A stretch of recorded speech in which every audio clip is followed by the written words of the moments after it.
পিসি, আমি তোমাকে এক রাতের জন্য বিয়ে করতে চাই। যদি তুমি আমার কথা না রাখ তাহলে কিন্তু তোমার ভালোবাসার মানুষকে পাবে না। কারণ তুমি যাকে ভালোবাসো তার বয়স কম হলেও সে আমার বন্ধু। আমি যা বলি সে তাই করবে।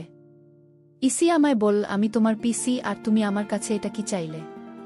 তোমার লজ্জা করল না? ভাইপো বল, পিসি, এসব বিষয়ে লজ্জা পেতে নেই। তার এরকম কথা শুনে আমি দিশেহারা হয়ে গেলাম। আমি ভাইপোকে বলেছিলাম তোমাকে আমি এখনো শিশু ভাবি। ভাইপো বল, পিসি, একবার সুযোগ দিয়ে দেখো আমি কি করতে পারি। তারপর আমি তাকে একটা সুযোগ দিয়েছিলাম। তারপর আমি যাকে শিশু ভেবেছিলাম তাই তো মাগো বলতে ভয় লাগছে। তাহলে আসল ঘটনাটি বলি। আমার 15 বছর বয়সী জোয়ান ভাইপো আমার রুমে ঘুমানোর জন্য পাগলামি করত। সে আমার দিকে অন্যভাবে তাকিয়ে থাকত। আমি এতটাই সুন্দরী ছিলাম দেখতে যে বাচ্চা ছেলেরাও আমাকে দেখে পাগল হয়ে যেত। আমায় দেখতে খুব সুন্দর ছিল, কিন্তু তাও আমার বিয়ে হয়নি। এত সুন্দরী হওয়া সত্ত্বেও আমার কারো সঙ্গে বিয়ে হয়নি। কারণ আমার নাকি একটা বড় সমস্যা ছিল, কিন্তু কি সমস্যা ছিল সেটা আমাকে কেউ বলেনি। আমি নাকি দোষী, আর এই কারণেই আমার এখন পর্যন্ত বিয়ে হয়নি। এদিকে আমার বৌদি দিনরাত আমাকে কোটা দিয়ে বলতো যে আর কতদিন আমাদের ঘাড়ে চেপে বসে থাকবে, নিজে থেকে কোনো ছেলেকে পছন্দ করে বিয়ে করে নিতে পারো। তুমি তো বাইরের জব করো, সেখানে কি কোনো ছেলে নেই যে তোমার সৌন্দর্য দেখে তোমাকে পছন্দ করবে? আর তোমার এই সুন্দর চেহারা কি কাজের জন্য না? তোমাকে কোনো ছেলে বিয়ে করতে রাজি নয়। বৌদি আমাকে অনেক কড়া কথা বলতো, কিন্তু আমি বৌদির কোনো কথায় রাগ করতাম না। কারণ মা মারা যাওয়ার পরে আমি দাদা ও বৌদির কাছে থেকেছি। তাই বৌদি কিছু বললে আমি সেটা চুপচাপ সহ্য করে থাকতাম। আগে আমার খুব কষ্ট হতো এটা ভেবে যে আমার কেন এত দোষ আছে, কেন আমাকে কোনো ছেলে শুধু আমার সৌন্দর্য দেখে পছন্দ করে না। কিন্তু এখন আর সেগুলো কোনো কিছুই আমার যায় আসে না। আগে আমি অনেক পূজা পাঠ করতাম এটা ভেবে যে একদিন না একদিন আমার বিয়ে হবে। কিন্তু এখন আমি আর এটা ভেবে আফসোস করি না যে আমার কোনোদিন বিয়ে হবে না। কারণ আমার বয়সের ছেলে পাওয়া খুব ভাগ্যের ব্যাপার। কারণ বেশিরভাগ মেয়েদের তো সাধারণত 18 থেকে 20 বছরের মধ্যে বিয়ে হয়ে যায়। আর আমার মতো 35 বছর বয়সী মেয়ের জন্য পাত্র খুঁজে পাওয়া খুব মুশকিল। একদিন রাত্রে বেলায় আমি নিজের কাজে ব্যস্ত ছিলাম। ওই সময় আমার ভাইপো ঘরে এসে বলল, আমাকে দেখে নাকি মনে হয় না যে আমার বয়স 35 বছর, আমাকে 19 বছরের মেয়েদের মতোই দেখায়। আমি তখন ভাইপোকে বলেছিলাম, আমি তোমার পিসি, তাই তোমার আমাকে এই ধরনের কথা বলার একদম উচিত নয়। যাও নিজের ঘরে গিয়ে শুয়ে পড়, অনেক রাত হয়েছে। আমার ভাইপো তখন রুম থেকে যাওয়ার আগে বলল, পিসি, এই কথাটা আমি বলছি না। আজ সকালে আমার যে বন্ধুরা এসেছিল সে তোমার ব্যাপারে এরকম বলেছে, তাই আমি তোমাকে তার কথাটাই বলতে এসেছিলাম। আমি তখন আমার ভাইপোকে জিজ্ঞেস করলাম, তোমার বন্ধুর নাম কি? সে তখন বলল, তার বন্ধুর নাম নাকি অন্তর। পরের দিন সকালবেলায় আমার অফিসের ডিউটি ছিল না, তাই আমি নিজের কাপড় চোপড় বাড়ির পিছন দিকের উঠোনে শুকোতে দিচ্ছিলাম। ওই সময় দেখলাম আমার ভাইপোর বন্ধু অন্ত আমার কাছে এসে বলছি, ম্যাডাম কেমন আছেন?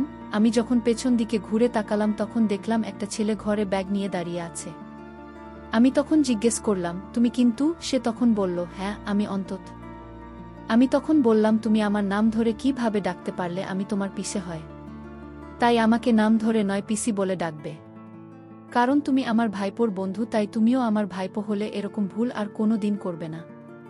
আমার ভাইপো যেমন আমাকে পিসি বলে ডাকে, তুমি আমাকে পিসি বলে ডাকবে। আর তুমি এখানে কি করছো? আমার ভাইপো তো স্কুলের জন্য অনেক আগেই বেরিয়ে গেছে। অন্তত বল, পিসি, আপনার একা একা রোদে কাজ করতে দেরি হচ্ছে, আমি আপনাকে সাহায্য করি। আমি তখন ওকে বললাম, আমার সাহায্য করতে হবে না। আমি কারো সাহায্য নিয়ে কাজ করতে পছন্দ করি না। আমি নিজের কাজ নিজে করতে পছন্দ করি। তুমি এখনই এখান থেকে চলে যেতে পারো। আর তারপর সেদিন রাত্রে বেলায় আমি যখন খাওয়া দাওয়া করে নিজের ঘরে শুয়েছিলাম, তখন মনে হলো আমার পাশে যেন কেউ বসে আছে। এমনকি ঘুমের ঘোরে মনে হলো আমার কাছে কেউ যেন আসার চেষ্টা করছে। আমি চিৎকার করে উঠলাম, কারণ আমার পাশে একটা ছেলে বসেছিল এবং তার মুখটা কালো কাপড় দিয়ে ঢাকা ছিল। আমি যখন চিৎকার করে উঠলাম তখন সে দৌড়ে ঘরের ভেতর দিয়ে পালাতে শুরু করল। ওই সময় আমার ভাইপো বারান্দার ঘরে ছিল। আমার ভাইপো ওই চোরটাকে দেখে ভয়ে চিৎকার করতে শুরু করেছিল। তারপর বাড়ির বাকি সদস্যরাও যখন হাজির হয়েছিল তখন দেখলাম আমার ভাইজির মুখটা চেপে ধরে আছে ওই চোর। তখন আমি না পেরে ওই চোরের চুলের মুঠি ধরে বললাম, আমার ভাইজিকে ছেড়ে দে। তারপর বাড়ির বাকি সদস্যদের দেখে অনেক বেশি ঘাবড়ে গিয়ে আমার ভাইজিকে ওই চোরটা অনেক জোরে ধাক্কা দিয়ে বাড়ি থেকে পালিয়ে যায়। আমরা ওই চোরকে অনেক ধরার চেষ্টা করেছিলাম কিন্তু পারিনি এবং তার মুখটাও দেখতে পারিনি। কিন্তু আশ্চর্যের বিষয় হচ্ছে এই চোরটা কিন্তু আমাদের বাড়িতে কোনো কিছু চুরি করেনি। সে তো আমার একটা পোশাক নিয়ে পালিয়েছিল। এদিকে আমার ভাইপো তো ভয়ে অজ্ঞান হয়ে গেছিল। যখন ওই চোর তার মুখটা অনেক জোরে চেপে ধরেছিল, চোরের পালিয়ে যাওয়ার পরে আমার ভাইঝির চোখে মুখে জলের ছিটে দিয়েছিলাম। তারপরে তার জ্ঞান ফিরে এসেছিল। ওদিকে আমার বৌদি ও আমার ভাইপোর অবস্থা দেখে কেঁদে কেটে অবস্থা খারাপ হয়ে গিয়েছিল। আমার দাদা যেহেতু বিদেশে থাকত, সেদিন রাত্রে বেলা দাদা বাড়িতে থাকলে আমাদের হয়তো এতটা ভয় লাগতো না। সেদিন আমরা সবাই খুবই ভয় পেয়েছিলাম। এদিকে আমার ভাইপোর সঙ্গে তার বন্ধু অন্ত যখনই আমাদের বাড়িতে আসত তখনই ওই ছেলেটা আমার সঙ্গে কিছু না কিছু কাণ্ড ঘটান। সেদিন যখন আমি নিজের ঘরে বসে লাগবে কিছু কাজ করেছিলাম, তখন সে আমার ঘরের ভিতরে এসে বলল, আপনি দেখতে ভীষণ সুন্দর। আমি তো আশ্চর্য হয়ে তার দিকেই তাকিয়েছিলাম। তারপর সে হঠাৎ করে অদ্ভুত আচরণ করার চেষ্টা করছিল। তখন না পেরে তাকে একটা থাপ্পড় মেরে বলেছিলাম, তুমি এটা কি করছো, বেরিয়ে যাও এখান থেকে। সে দিনের পর থেকে আমার ভাইপোর বন্ধু অন্ত বেশ কিছুদিন পর্যন্ত আমাদের বাড়িতে আসেনি। বেশ কিছুদিন পরে সে একদিন হঠাৎ করে আমাদের বাড়িতে এসে সুযোগ পেয়ে আমাকে বলল, আপনার সঙ্গে আমি বন্ধুত্ব করতে চাই এবং সেদিনের ব্যবহারের জন্য আমি খুবই দুঃখিত। আমাকে ক্ষমা করে দিন এবং আমার সঙ্গে বন্ধুত্ব করুন। আমি তখন ওকে বলেছিলাম, তুমি এখন ছোট, আমার বয়সটা দেখেছ, আমি তোমার থেকে অনেক বড়, তোমাকে আমি নিজের বন্ধু করতে পারবো না। উনি তখন বলছি, আমি বড় হয়ে গেছি, আমি আর চোট নেই। আমি তখন তাকে বুঝিয়ে বললাম, তুমি আরও একটু বড় হও, তারপরে আমি তোমাকে বন্ধু বানাব। ছেলেটি মাঝে মধ্যে এমন ব্যবহার করত যে তাকে দেখে ভীষণ বিরক্ত লাগত।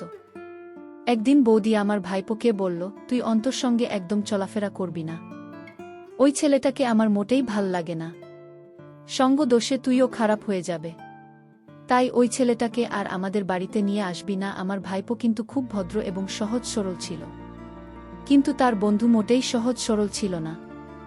সে যেহেতু বাইরে থেকে এসেছিল এই শহরে পড়াশোনা করার জন্য, তাই সে পেইং গেস্ট থাকত এবং মাঝে মধ্যে কোনো না কোনো বাহানা আমাদের বাড়িতে এসে হাজির হতো। আমার ভাইপো বুঝতে পেরেছিল যে ওই ছেলেটিকে সে নিজের বাড়িতে নিয়ে এসে অনেক বড় ভুল করেছে, কারণ সে তো প্রায় দিনই আমাদের বাড়িতে এসে হাজির হয়ে যেত।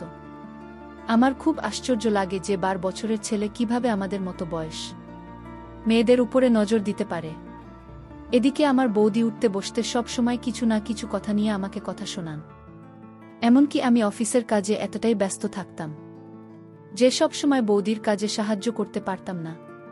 তাই বৌদি সেটা নিয়েও আমাকে কথা শোনাতো আর বলতো, আমি তো বাড়ির কাজের মাসি আর তুমি বাড়ির মহারানী, তুমি শুধু বসে বসে খাবে আর আমাকে সমস্ত কাজ করে নিজের শরীরটাকে ক্ষয় করতে হবে। তুমি তো একটু আমার কাজে সাহায্য করে দিতে পারো, অফিস থেকে এসে বাসনগুলো একটু মেজে ঘষে দিতে পারো। আমি যথেষ্ট সাহায্য করতাম আমার বৌদির কাজকর্মে, কিন্তু বৌদি চাইতো আমি যাতে সংসারের সব কাজ নিজের ঘাড়ে নিয়ে, সেটাও করতে আমার কোনো আপত্তি ছিল না, কিন্তু অফিসের কাজের জন্য সংসারের কাজকর্মের সময় দিতে পারতাম না। অথচ আমি যা টাকা পেতাম আমার ভাইপোর উপরে খরচ করে দিতাম, তাদের পকেট মানে আমি দিতাম, বাইরে ঘুরতে যাওয়া, জামাকাপড় কেনাকাটা, এসব কিছু টাকা আমি দিতাম।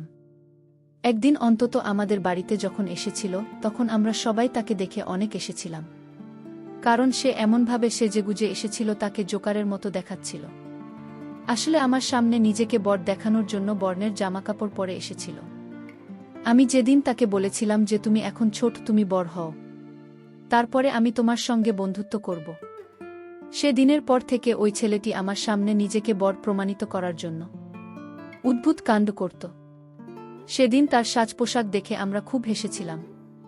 সেদিন অন্তত লজ্জা পেয়ে আমাদের বাড়িতে চুপচাপ চলে গিয়েছিল। এমনকি সে নিজের পার্সোনাল ডায়েরি এটাও ভুলে আমাদের বাড়িতে রেখে দিয়ে চলে গেছিল।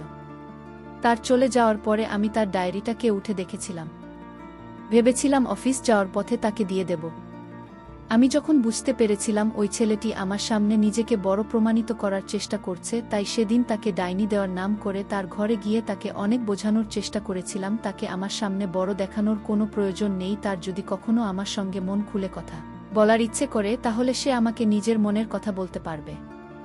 আমি তার পিসি হওয়ার সঙ্গে সঙ্গে একজন ভালো বন্ধু হব। ওই কথা শুনে উনি খুব খুশি হয়েছিল এবং সে বলেছিল, পিসি তুমি খুব সুন্দর করে আমাকে বুঝিয়ে বললে, তোমার কথা শুনে আমার মনটা খুব হালকা হয়েছে পিসি। তুমি যদি আমার কথায় কিছু খারাপ মনে না কর তাহলে আমি কি তোমার সঙ্গে একটা ছবি নিতে পারি? ভেবেছিলাম একটা সেলফি নিয়ে ছেলেটা যদি খুশি থাকে তাহলে তাকে একটা ছবি তুলতে দিই।